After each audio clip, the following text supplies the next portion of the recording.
Hello friends, कैसे हैं आप लोग। तो आशा करते ही अच्छे होंगे। तो देखिए, आज हम लोग जो है क्लास 10th और 12th जो जिसका एग्ज़ाम अब 2027 में होगा, उसके बारे में हम लोग बात करेंगे कि इस एग्ज़ाम में कैसे अच्छे मार्क्स लाया जाए और सभी सब्जेक्ट को ठीक तरह से कैसे ठीक किया जाए। तो उसी के बारे में हम लोग आज इस वीडियो में 10 पॉइंट से समझेंगे। 10 पॉइंट से पूरा समझेंगे कि किस तरह पढ़ाई करना है और किस तरह रिवीजन करना है और किस तरह उसका प्रैक्टिस करना है।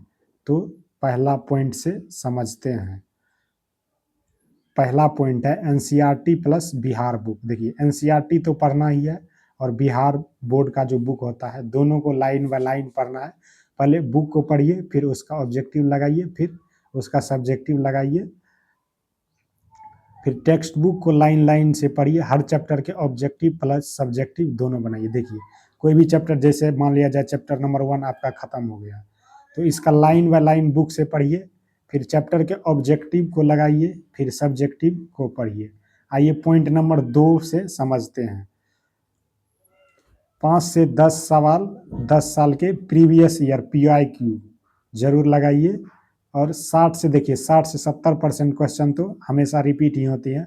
और एग्जाम का पैटर्न समझिए, किस तरह का प्रश्न पूछा जा रहा है, किस तरह का प्रश्न पूछा जा रहा है, और उस अनुसार से तैयारी कीजिए।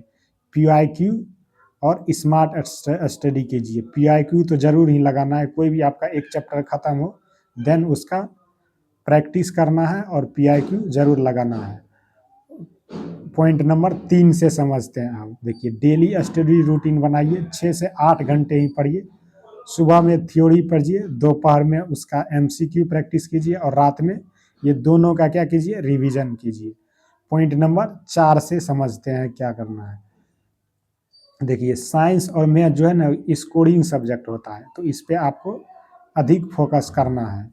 और साइंस और मैथ का फॉर्मूला डेली रिवाइज कीजिए, MCQ प्रैक्टिस कीजिए डेली साइंस और मैथ का। और जो देखिए, राइटिंग सबसे महत्वपूर्ण चीज़ है। राइटिंग सबसे महत्वपूर्ण क्या है, राइटिंग। देखिए, आपको कितना भी आता है, आप यदि अच्छा लिख नहीं पाइएगा तो एग्जामिनर को लगेगा कि इसको कुछ आता ही नहीं है। इसलिए राइटिंग बहुत इम्पोर्टेंट है। आंसर को लिख लिख के प्रैक्टिस कीजिए और टाइम लिमिट में लिखिए। टाइम लिमिट में लिखिए, हमेशा टाइम लिमिट में लिखिए कि कितना देर में आप लिख सकते हैं। पॉइंट नंबर 6 से समझते हैं। हमेशा आपको बार बार रिवीजन करना है और प्रथम बार में समझना है, दूसरे बार में याद करना है और तीसरे बार में उसका क्या करना है, प्रैक्टिस करना है।